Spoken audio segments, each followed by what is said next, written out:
তো বন্ধুরা একেবারে স্নান করে পুজো করে তোমাদের সামনে চলে এসেছি। তোমাদেরকে বলেছিলাম যে পুজো করার সময় আসব, কিন্তু ভাবলাম যে না, কাল রাত থেকে তোমাদের সঙ্গে পুজোটা শেয়ার করছি, তাই সকালের পুজোটা শেয়ার করব না। দেখো ঠাকুরকে স্নান করিয়ে জল মিষ্টি দিয়ে দিয়েছি, আর লাইটটাও জ্বালিয়ে দিলাম, দেখতে ভালো লাগবে ওই জন্য। তো এবারে সকালে চান পুজো তো কমপ্লিট হয়েই গেল। এবারে কি করতে হবে না, যতটুকু প্রসাদ আছে একটু সবার মধ্যে ভাগ করে দিতে হবে, তাই না? প্রসাদ তো দিয়ে খেতে হয়, প্রসাদ কি একা খাওয়ার জিনিস? তো আমি এখন যাব খিচুড়ি বানাতে, কারণ একটু মাখা প্রসাদ, মানে তোমরা যেটাকে আতপ চালের ভোগ বলো, আমরা সেটাকে মাখা প্রসাদ বলি। ওই মাখা প্রসাদ ফল আর সাথে ভাবলাম একটু খিচুড়ি করি। তো এই রান্নাঘরে এসে দেখি আমার কর্তামশাই অলরেডি সবজি কাটতে শুরু করে দিয়েছে। আর জানো তো বন্ধুরা, ও যখনই ঘরে থাকে ও কিন্তু এমনভাবেই আমাকে সাহায্য করে, রান্নায় হোক যে কোনো কাজে। আজ যেহেতু মানে ও দেখছে কাল সকাল থেকে আজ সকাল পর্যন্ত আমি উপোস আছি, রাত জাগা না খাওয়া, তো এটুকু তো মানে ও করে দিতেই পারে। তো এমনিতেও সব সময় করে, আজকে পুজো বলে করছে এমনটা নয়। তো ওই দেখো রাত্রেবেলায় ছোলার ডাল আর মটরের ডালটা ভিজিয়ে রেখেছিল, তাহলে তাড়াতাড়ি সিদ্ধ হয়ে যাবে ওই কারণে। তো এখন আমি কি করব না, সবজিটায় অনেকটা মানে খিচুড়িতে অনেক সবজি দিয়ে আমি খিচুড়ি বানাবো। তার জন্য আমি দেখো এখানে অনেক সবজি ধুয়ে নিচ্ছি, আর সবজিগুলো কিন্তু সমস্তটাই আমার কর্তামশাই মানে তোমাদের দাদাভাই কেটেছে, আমি শুধু ধুয়ে ধুয়ে ভাজবো। তো খিচুড়ির জন্য তার আগে চলো মুগ ডালটা ভেজে নিই। তোমরা তো সবাই জানো যে খিচুড়ি কিন্তু মুগ ডালেই বেশি সুন্দর হয়। এবার যদি সেই খিচুড়িটা একটু বেশি আঠালো করতে চাও, আরও টেস্টি করতে চাও, তাহলে কিন্তু ছোলার ডাল আর মটরের ডাল দুটোই দিতে পারো। তো ওদিকে খিচুড়ি হচ্ছে, আর এদিকে আমার কর্তামশাই তো জানোই চা ছাড়া চলে না, তো তার জন্য আমি এখানে চাও বসিয়ে দিয়েছি। আর যেই ওভেনটায় ডাল ভাজা হচ্ছিল ওই কড়াইটাকে তুলে হাঁড়ির উপরে রেখে দিয়েছি। তো এখানে দেখো গাজর, ফুলকপি, টমেটো আর এটা হচ্ছে মিষ্টি কুমড়ো। তোমরা তো সবাই জানো খিচুড়িতে মিষ্টি কুমড়ো দিলে খিচুড়ির স্বাদ অনেক বেড়ে যায়। আর এখানে আছে রাঙা আলু বা মিষ্টি আলু যাই বলো না কেন, আর আছে বিনস আর এমনি আলু। এই সমস্তটা দিয়েই কিন্তু আমি খিচুড়ি করব। আর এছাড়াও আমি এর মধ্যে দেব কাজু বাদাম, কিশমিশ, নারকেল, নামানোর আগে ঘি, এগুলো তো আছেই, তাই না? আর শীতকালে বা গরমকালে যখনই বলো না কেন, সবজি দিয়ে খিচুড়ি খেতে কিন্তু আমাদের সবারই ভালো লাগে। আর সবজি খিচুড়ি হলে সাথে যদি আর কিছু না সবজিও থাকে সেটা চলে যায়, মানে এই ধরো চচ্চড়ি বা তরকারি যদি নাও থাকে, তোমার মানে এরকম সবজির খিচুড়ি হলে অন্য কোনো কিছুই লাগে না। আমার তো লাগে না, জানি না তোমাদের লাগে কি না। আর সত্যি বন্ধুরা খিচুড়িটা অনেক টেস্টি হয়েছিল, যেহেতু আমি পরের দিন ভয়েস দিচ্ছি। খিচুড়িটা অনেক সুন্দর হয়েছিল খেতে, যাতে কিনা তোমার আলুর দম বা সবজি কিছুই লাগবে না। তো আমার কিন্তু এখানে অলরেডি ডালটা ফুটতে আরম্ভ করে দিয়েছে। আর এবারে আমি কি করব, এক এক করে সমস্ত সবজিগুলোকে খুব সুন্দর করে ভেজে নেব। আর এইটা আমি খিচুড়িটা করব গোবিন্দভোগের চাল দিয়ে। তো চলো আর কথা বলবো না, অনেকক্ষণ বকবক করছি, এবারে তোমরা একটু খিচুড়ি রান্নাটা দেখতে থাকো। ফিরে আসছি আবার একদম খিচুড়ি রান্না কমপ্লিট করে তারপরে।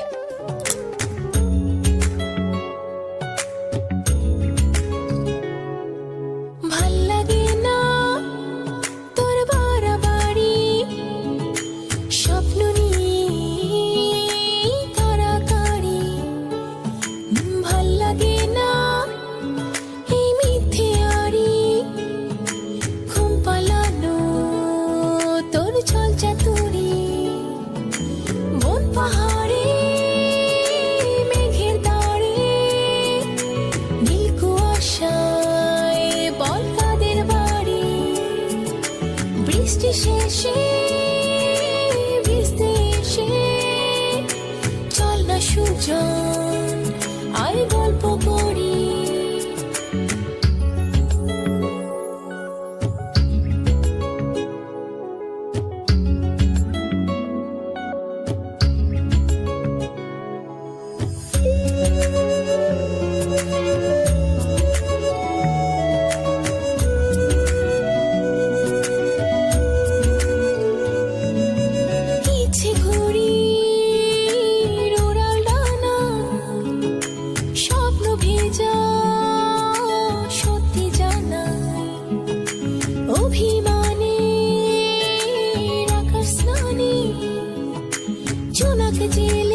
বন্ধুরা, আমার খিচুড়ি প্রায় হয়ে এসছে।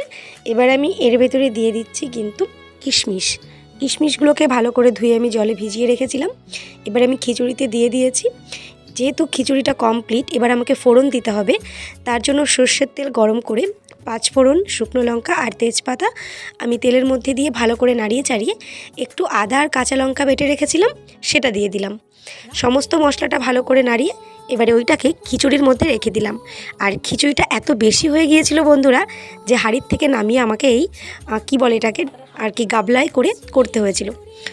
তারপরেতে দিয়ে দিলাম একটু আমি ভাজা মশলা। এটা কিন্তু জাস্ট জিরের গুঁড়ো, জিরেটাকে শুকনো খোলায় টেলে নিয়ে গুঁড়ো করেই কিন্তু খিচুড়িতে দিয়ে দিয়েছি। আর সবশেষে দিয়ে দিলাম ঘি। ব্যাস, খিচুড়ি কিন্তু আমার কমপ্লিট। এবারে আমি এটা সবাইকে, মানে আমার বাড়ির আশেপাশে কয়েকজনকে একটু ভাগ করে দিয়ে দেবো।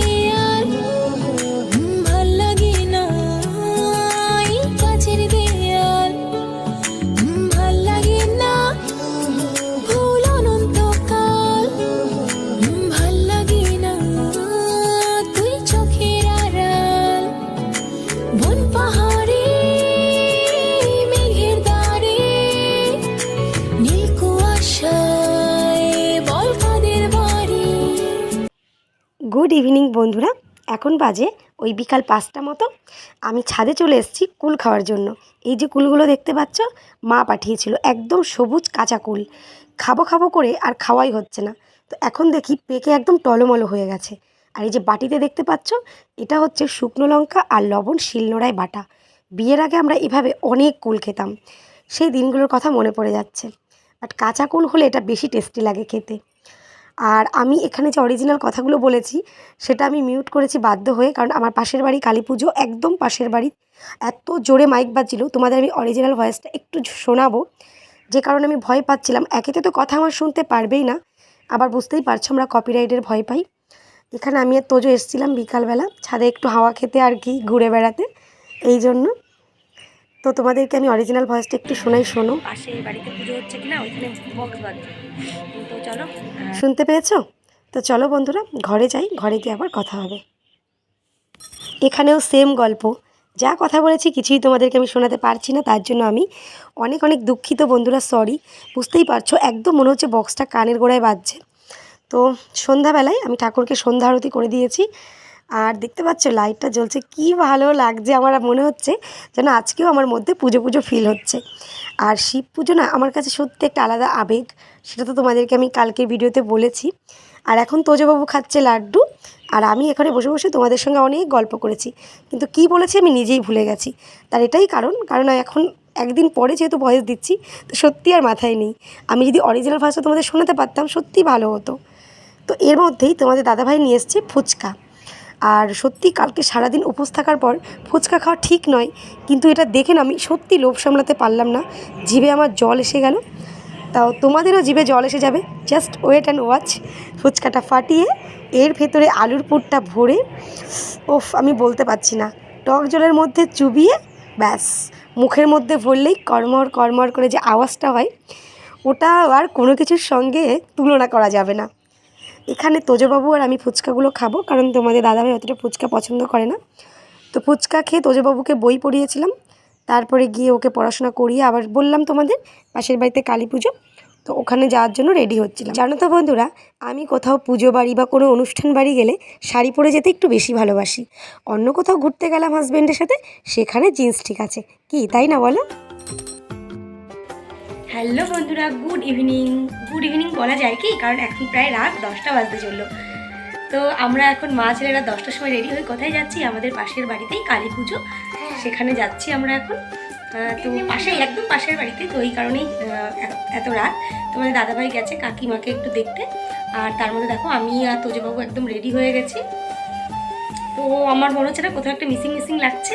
হ্যাঁ বন্ধুরা,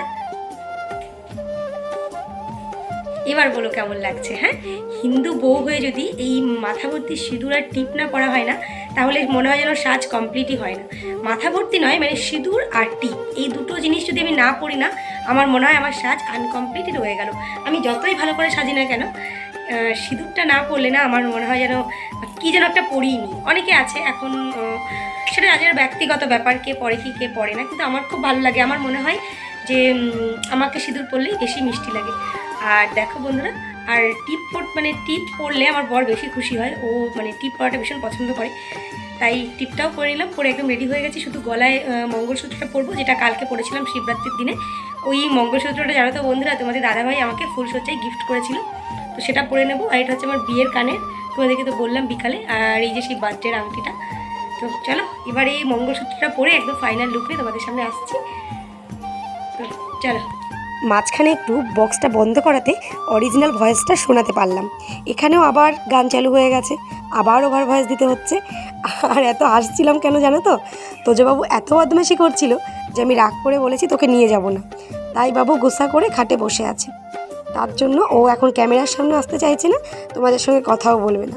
তাই ওকে যত দেখছিলাম আর আমার হাসিতে মানে আমার আর কি ভীষণ হাসি পাচ্ছিল। আর ও এত দুষ্টু, কিন্তু ও যখন রাগ করে না আমার খুব মজা লাগে, কেননা সবসময় এত দুষ্টুমি করতে থাকে যে ওর কাছে রাগ করার সময় নেই। তো বন্ধুরা, আমাকে কেমন লাগছে প্লিজ কমেন্ট করে জানিও কিন্তু। তো বন্ধুরা, এই হচ্ছে সেই পুজো বাড়ি যেখানে আমি আর তোজো চলে এসেছি। শুধু আমি আর তোজো নয়, আমরা সবাই। তো তোমাদের সঙ্গে একটু মায়ের মূর্তিটা শেয়ার করে দিলাম। তো মা, তুমি সবাইকে ভালো রেখো আর আমার সকল বন্ধুদের মনের ইচ্ছা পূরণ করো। তো চলো বন্ধুরা, আজকের ভিডিওটা আমি এখানেই শেষ করছি। তোমাদের সঙ্গে দেখা হবে আবার আগামীকাল খুব সুন্দর একটা ব্লগের সঙ্গে। ততক্ষণ পর্যন্ত তোমরা আমার সঙ্গে থেকো আর আমার নতুন ভিডিওর জন্য অপেক্ষা করতে থাকো। নিজেও ভালো থেকো, বাড়ির সবাইকে ভালো থেকো, আর অবশ্যই হাসি খুশি থাকো, কারণ হাসলে মনও ভালো থাকে, শরীরও ভালো থাকে।